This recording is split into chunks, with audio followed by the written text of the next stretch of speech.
12 months ago, I made the decision to come off the dating apps. And it was a really big decision. And actually, also, it was a really scary decision because I, like so many women, had this belief that everyone who was dating was on the apps. And that was the only place to meet a man, was to go on this digital device and this digital platform and start connecting with men. I genuinely thought that.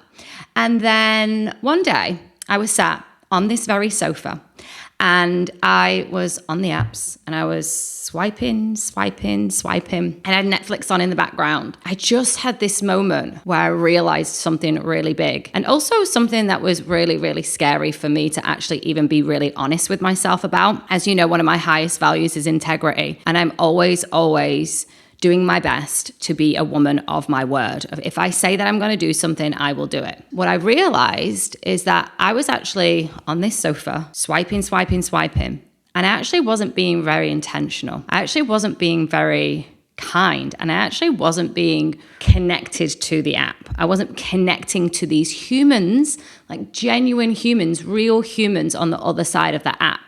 And what I was actually doing is sat there and I was judging. I was looking at their profiling of their age, where they're from, what they do. Not every single time, but a lot of the time I would look at that person, look at that person's image, look at their age, look at what they do, look at where they live. And then maybe if I was a yes to those criterias, then I would go and I would check a little bit more about what they're like, what their passions are, etc. And then I realized, like, oh, Anna, you're sat here judging men, and you're sat here doing the thing that you would be horrified if someone did to you, like literally go on your profile if they liked the way you looked, and if they were a yes to your age, and if they were a yes to what you did and where you were from, then you'd get the green light to make it to the next stage of profiling.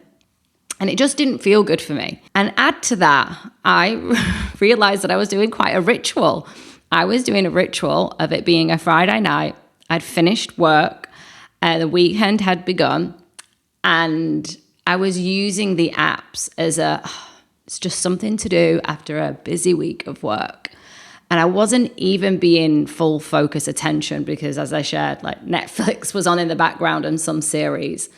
So I was just like mindlessly, energetically playing the apps in a way that actually didn't feel good. So of course, the results were men that weren't fully into me, or men that like stopped messaging me after a few messages. And then I sat with it and I was like, well, if this is the micro of the macro experience of my life, is this how I'm going to treat my husband? That I'm just only going to have time and somewhat attention for him on a Friday night, and I'm just going to judge him? Because ultimately, fundamentally, that is what I was doing. I was calling it connection when in actual fact, it was a time filler, a void filler, and also something that I thought that I had to do because I was ready for a relationship. And then I realized that I had to start playing something different.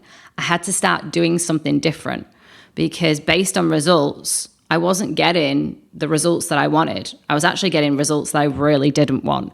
Emotionally unavailable men that didn't pay any time or attention to me, men that would ghost me.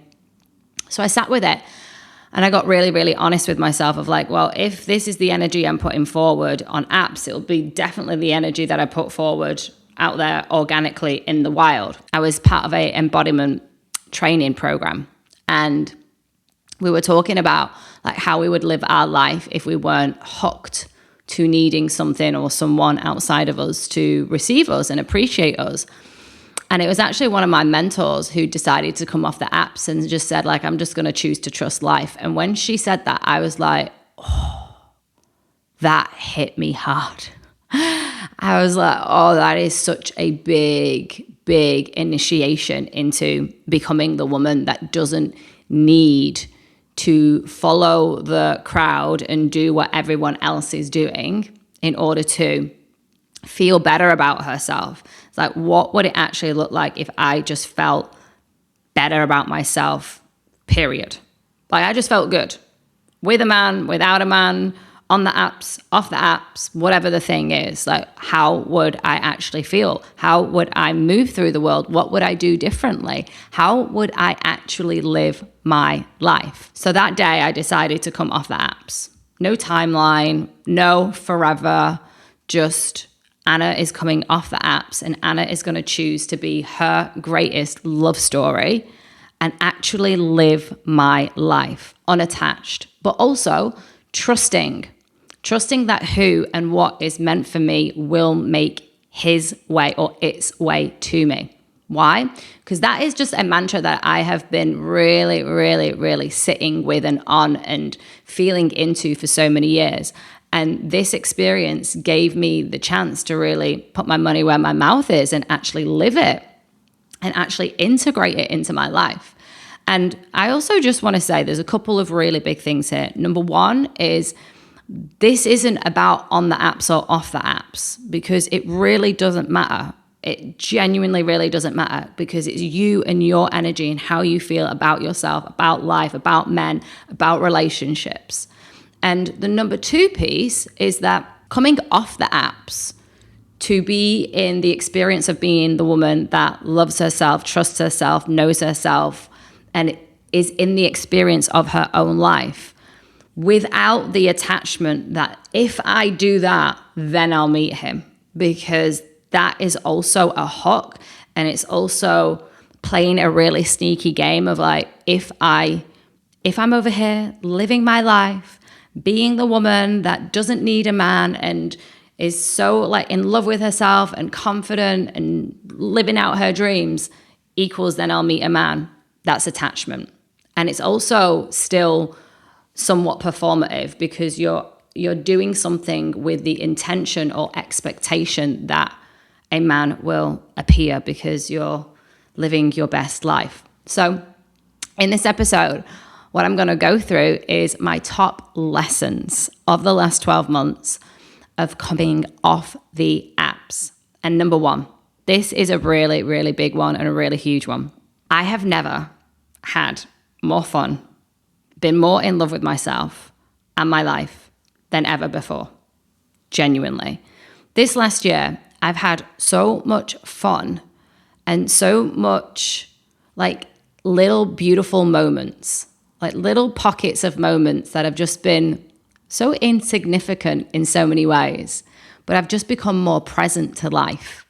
And I think part of this is not having like the focus of dating or a man or where is he, but also not being on my phone as much, not just on the dating apps. I've had so many beautiful boundaries this year that I've implemented with being on social media and just genuinely being on my work, on my phone. And I still got a long way to go, but I'm absolutely getting there. And because of those boundaries, and because I've just decided to live my life without searching for someone or wanting to find someone, because I also think there can be a really, really huge game that women play where, oh, if I am in my magnetism and if I'm doing the thing and if I'm, like I said, living my best life, then I'll find him. But there can also just be so many sneaky ways in which women think that they're doing something for them, but in actual fact, they're doing it to be seen. So for example, like I used to be that woman that would post something on social media because I wanted attention from men. So it was very much something I did in my 20s, and I was even doing it into my early 30s as well, of like needing to be seen, wanting to be seen, wanting the validation. So therefore, I would go out and I would do things and I would have fun, but I wasn't really in the experience having fun. It was more so take a picture so that I can put it on social media so that then a man can see me and then slide into my DMs. That's not really me being in love with myself, and it's definitely me not really having fun because it's fun with a performative edge on it. This last year, I've just realized that these precious moments of life, I'm getting more and more of them because I'm more present, I'm more connected, I'm just more in the experience and I'm feeling the experience. Because if we spend so much time on social media, then we're just constantly in our head. We're always downloading information constantly, and looking at men or like conversing with men or whatever it is, whatever you see that you do and you're a little low-key addicted to it when you're on your phone, it's literally keeping you in your head, which means you're cutting off all of the experiencing in your body to the outside world, which means your pheromones are disconnecting, your hormones are going wild, your body literally isn't in the real experience of life. It's in a digital experience of life. When I realized that off the apps, I could actually start practicing being in the real experience of life, life just got so much more fun. And because of that, as a byproduct of me doing that and being really intentional with that, I actually started to just feel more in love with myself because I was so proud of myself. I was so proud of myself of like, oh, this experience, this moment, these fun times, this is for me. No one else. I don't need to put it on social media for people to see it or get validation or get likes, get comments, whatever it is. This is for me. And when I started practicing more and more and more and more and more of that, I just started to have such a different relationship with myself that I'd never had before, because all of a sudden it truly was about me. It really wasn't about anyone else. And it is the dopest thing that I've ever experienced. And I can't quite really put it into words. And as a result of that, I felt even more in love with my life. All of it. All of it. Even the boring moments, even the crunchy moments, even like challenging moments. I felt way more connected to life.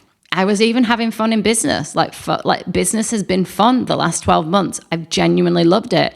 I've been putting in more hours as well over the last 6 to 8 months because I'm making some really big changes in my business. And I was just I'm having so much fun with it. And it's been just such a beautiful experience to notice like the difference in my energy because I'm fully devoted to me, because I'm my priority, and anything that's happening big in my life in the future is in the future, and I don't need to control it, and I don't need to I don't need to organize it, and I don't need to try and figure out how to get to it. It's just literally like, this is my living experience right here, right now. Can I just be in it? And can I enjoy it? Because we're not going to be around for a long time. So this very moment, even speaking right now on this podcast, is a fucking gift. It's amazing. I'm just even getting so lit up just even thinking about the fact that I get to use my voice and express my voice and share these last 12 months with you. And then lesson number 2. This was an unexpected one. This was a really, really pleasant surprise.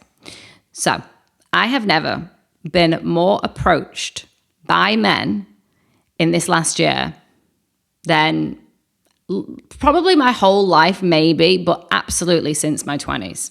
You know, when you're in the club in your 20s and there's every guy approaching you all the time because it is just a honey trap. Clubs are just a honey trap for that kind of thing. Well, I've never been approached more in my life than this last year, other than the clubs in my 20s. And it was really, really surprising to me. I didn't expect that me coming off the apps and me just being in my own energy field. I mean, I'd heard about it. I'd heard that often happens, and it is the case that when a woman is really, really in her own energy, not necessarily off the apps, she can still be in her own energy and on the apps, but when she's in her own energy and when she's really, really connected to herself and her body and her life, she becomes magnetic, essentially. And I'd heard about it, but I didn't do this for that. But it was really surprising to me to notice how many men actually did start approaching me, asking me out, just like making conversation with me. And it was really, really, really beautiful. And also what was dope about it is that I didn't feel uncomfortable. And there was an energy of like, of course this guy is asking me out because of the work I'd been doing on myself, the deeper level of nervous system and feminine embodiment work that I've been doing, from the training programs to the integration work that I've been doing with my own coaches. It was like, oh, of course he's asking me out because I am an awesome woman. And of course he wants to spend time with me. And of course he's attracted to me, of course. And one thing that I will say, that if you are right now thinking, oh, okay, well, I'm not approachable. Men aren't approaching me because they're this, that, or the other. You're not being approached because you're not approachable. Let me say it again. You're not being approached by men because you're not approachable. Because if you are thinking of men as the villain, if you're thinking no men can be trusted, if you're thinking there are no great men left out there, if you're thinking that men only want one thing, if you're thinking and believing that men use you, abuse you, and also don't really appreciate you or respect you, or if you think that you're unlovable by men or you think that you're unattractive to men, then trust and know your body will literally have a defense energy, also known as resting bitch face. And that means that men will not approach you because you are not approachable. And I say this with so much love because I was this woman. I was difficult, defensive, argumentative, resting bitch face Anna that constantly took life way too seriously and also was always in my head, thinking, planning, doing, also low-key, controlling absolutely everything, every single micro minute of my life and every single area of my life. I would be constantly controlling because I didn't feel safe in my body and I didn't fully trust life or trust my future. I was so scared of the unknowns in life that I would just micromanage everything, absolutely everything. So that showed up in my face, which meant men didn't approach me because they were probably low-key scared of me. Full transparency, I honestly do believe that. There is something that when we're holding certain beliefs and we're holding certain thought patterns, it shows up in our body and it affects our pheromones, which essentially is our attraction hormone to men. Lesson number three is I've never received more compliments and feedback and support from men, platonic friendships. I have had some really beautiful men in my life for a really long time, and they've always been really supportive, and they've always given me such beautiful feedback. I have like one of my mentors, he's male. One of my best friends, he's male. And I've seen over the years that and I've got a lot of colleagues as well, a lot of fellow coaches that are men. And over the years, they have poured into me so much, and I have never been able to receive it up until this last year. The years before that, I would deflect it. Or if they tell me a compliment, if they'd give me great feedback, for example, I would try and find something to belittle either myself or them or whatever the situation that we're talking about is. You know, I would always try to find a way to undercut it and not fully receive it. Or I'd have to try and make it so that I had to be better. Like, oh, thank you for the feedback, but also I need to do this better over here. And I realized in this last year, oh, that was me not being able to receive from the masculine. Like I literally couldn't even let it land in my heart.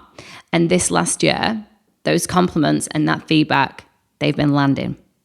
And I can't fully tell you that this is because I've been off the apps, but I definitely believe because I've started just being way more connected to myself and my body, especially the last 2 years. It's almost as if like the energy that I'm being sent by men and women, that I'm really feeling it, that I don't need to second guess it. I don't need to question it.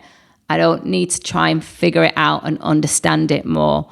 The energy of their feedback and their compliment and what they say to me just comes to me, and it literally hits my heart, and I can really feel it, and I can really receive it. And that to me is so huge, because I genuinely think that the most important thing in this world and in this lifetime is that we feel some shit, is that we don't leave this planet having never fully allowed ourselves to really feel the magnitude of what it is like to be in a feeling experience that is like so deeply connected, like our energy field. I genuinely think it's the most precious thing that we have, because it's the thing that connects us to life, to other people, just to everything that's really precious in this world. And that's pretty much everything. Lesson number 4 is that I've also been ghosted. Yeah, I've genuinely been ghosted by guys that I have reached out to on the internet and asked out for dates, men that I met at events, and we got into a conversation, and I've been ghosted. And the reason why this is a lesson for me is because it's evidence that it's not an app thing. It's not exclusive to dating apps. You will get ghosted if you organically date and put yourself out there as well. And the biggest takeaway I have to that is that it isn't about essentially anything that you're doing. It is literally just that human is not meant for you. Simple as that. It is not that they're rejecting you. They're rejecting the offer that you made them, the offer of a conversation, the offer of a coffee, the offer to get to know each other more, whatever it is. That's simply it. So I think that in and of itself just brings so much peace to me when I think of things like that, when I think of rejection like that, when I think that, oh, it's so much easier when someone ghosts you. It genuinely is, because they've just eliminated themselves out of the selection process of who you get to spend time with. So to wrap this podcast up, what I really, really want to drill home more than anything to you in the lessons of my last 12 months off the apps is that it really, really doesn't matter if you're on the apps or off the apps, because it's you. It's you, it's your energy body, it's your beliefs, it's your thoughts. Not even so much your thoughts about men or about dating, but more importantly, your thoughts about you. How you feel about yourself being a single woman, or a woman that, maybe you're in a cycle and constant patterns of dating the same type of man. Like, what do you say to yourself about yourself because of that situation? And how can you flip it round? How can you turn it around so much so that you bring your energy back to you, and you also, from that place, start working on your energy towards men, towards what you think about men, towards what you think about relationships. And most importantly, have fun with your life, because one day you will be in a relationship with your person and you'll look back and you will wish that you would have made your single years the best years of your life, because life will be so wildly different when you're in a relationship. I hope that you enjoyed this episode. Please hit subscribe if you have not already listed to my podcast. And I would love a 5-star review and a cheeky comment if you would love to share what your biggest takeaway is from this episode.